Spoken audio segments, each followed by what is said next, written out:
Hey guys, welcome. It's Itsamandalee, and I was going to go over how to braid a docked draft horse's tail in order to go into the show ring. The first part I'm going to go over is the supplies you need, which includes a hairbrush. I personally prefer human hairbrushes. This one probably lower on the scale of what I like to use, but I do prefer square ones over any round hairbrush, as they do have the length of a docked tail. That's kind of handy to have one that can go up the edge. You're going to need a shoelace or twine of significant length, anything from 32 to 48, depending on how good you end up braiding it into their tail. And then you will need some sort of needle, crochet hook, something along those lines. There are really nice solid ones that are built that are very structured and professional. However, you don't need to be. You can simply take a clothes hanger and make a loop at one end, secure it with tape, and you're ready to go. Just as long as it's got some length to it, as you've got to go down the length of the tail, and you can pull it back out. I would suggest nothing like the way I taped it, so that way it can sort of slide through the process. Nothing fancy, but speaking of fancy, you will want some sort of bows. These are all handmade. There's lots of options of people that can build them, or you can even use human cheer bows, something along those lines, something to add a little pizzazz. They can be made out of cotton, fleece. Mine happen to be made out of the sort of velveteen material, or you can get swimsuit shiny or plain. There's going to be a smaller bow that goes on top. They're not too different, but you will notice when they're in person that there's a smaller one on top and a bigger one on the bottom. Nice stretch. Some of them will have cords. They do come in different styles, but this is sort of just personal preference on what you would like. Clearly, our colors are purple and white. Next, you will need a horse. So we're going to want to have a nicely brushed out tail, and you're going to want to go all the way through it. I would suggest over. A good safe horse to stand behind, brushed through. I personally do not like chopping off the hairs of my horse's tails. They may be docked, the bone structurally here, but I actually work with more is easier than if you are cutting it, thinning it out. I will say she has more of a thin tail than most of the horses I have on the farm, and she makes that part a little bit easier and a little bit harder. Each horse has kind of their own individual tail. The first part you're going to start with is just pulling over these hairs to this side and swooping up motions. You're trying to basically make a ponytail that is going to be in the center of their tailbone. Maybe a little higher than center. Yeah, I would say maybe a little higher than center.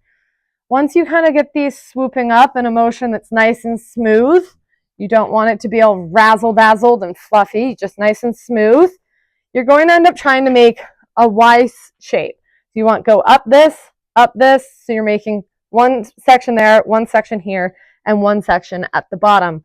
I do so by a thumb, middle finger, and swooping up into that, all the way to the top. Let's make it so I will pull over this section. Hopefully I'll be able to show you that line that I'm referring to, like so. She's gonna move back for a close-up right there. Then from there, I'm gonna make sure this is as smooth as I can.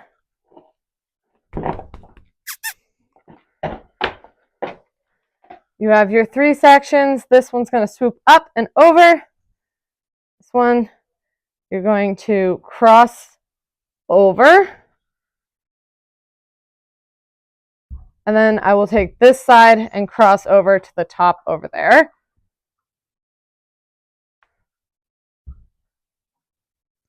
And that has thus started your braid. You want to make sure that this is rather high in the tail. You do not want to have it down here. That will make it so it sticks out the end and you're just going to extend their tail instead of actually having it up where you'd like it. From there, it's just twisting motions. So twisting that one over this one. Make sure you're pulling tight. This is going to be the base of your braid. Base of your entire bun too. And twist over. And twisting these two. And then twisting these two. Center to right, center to left. Over and over. I stay going up quite a bit for a ways. And then turning it over, and it is a braid as normal. Step up now. From there, you can sort of braid out like a normal 3-part braid.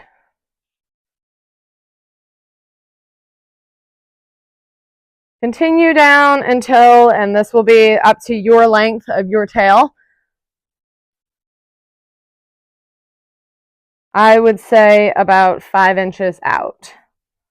I like to have a nice secure, like I want that cord to have been in there for a little bit. So we're going to grab our cord. I'm going to find half and fold it in like so and braid as if it is the hair. The longer you get this part in, the easier it is. You can tug on it later and it won't be trying to come out. Don't want to add this in towards the end, last little bits. Sometimes what you'll end up having is maybe one batch of hair will run out and you'll end up just braiding the cord itself with the hairs. You can finish it down that way. Grab one of those, wrap over in a 4, tie a knot. So now that we have it in this situation, sometimes you end up finding someone who can't do the braiding part but can get this part onward and you can move on to the next horse. But that is when your handy dandy hook comes in. You're going to want to find the center of the tail and go down it. Let's see, over L. Come on. There you go. That's a better view. Center of the tail and go down. Like so. Find your 2 cord ends, and this is going to try to flex around.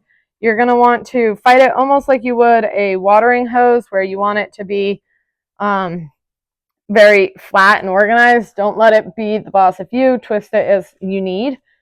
You're going to pull that through. That is literally all you need this for. So if there's somewhere that you need to budget cut, just go. That was like free, basically. Pull through. At this section, you can actually over pull it. If you pull it all the way through, 1, you can actually just make it its own little twisty 2. But 2, you aren't going to be able to smush this bow in a way that you can get that bow over it, the elastic over it. Doesn't matter whichever direction. If you were to pull it out and it's sort of leaning the other way, go the other way. But you're going to wrap around tightly. This is going to be tight. So give it a pull. Keep going until you have those ends, and make sure the ends get tucked behind the cord so that way they don't fray out. Once you've gotten to the point that all of the hairs have been wrapped up, separate your cords. There might be one that's slightly longer, and it will be easier to wrap that one going the other way. Pulling tight. Now, there's some people who will end up tying a double knot and cutting it if they're using twine that's not reusable. I personally like using my shoelaces season to season. So I'm going to just go with a little bow on top that we can undo later. And you are done. If you have these frays like I do, most times you will have that going on. You can either pull them out, cut them, so that way they're nice and neat. Or one of my personal favorite hacks is to take a human hairnet and just wrap it around it. That will help keep any of these little fray things from where she's wrapped her tail, the little baby hairs that are sticking out, and it also helps take care of any sort of loose ends that are fraying all over the place. However, I don't have one going on right now. We're not actually going in the ring. That's just a little hint for later. It's quite easy to figure that part out. You will then take your bow, and I'm just going to go with the super shiny one today. And you take the little one going up and wrap it on. Not everybody, not every tail you do will have such a sufficient amount of bun going on. So there is sometimes where you will end up wanting to take a zip tie or maybe a hair tie, even the string. So like if you have that problem where you think this might come out later, what you can always do is take that string that I had, wrap it also around, and tie it down. There's no reason to have your bows coming out in the show ring. Make sure they stay on. If you have any questions, comments in the section, I will hope to get to them so I can answer as many as I've gone through, or as many as I can go through, and helping you out with the show season. But have a great show season. Wish you luck. Be sure to get your practice in before you're at the show, and that will certainly help with your confidence in getting in the ring. Have a good day.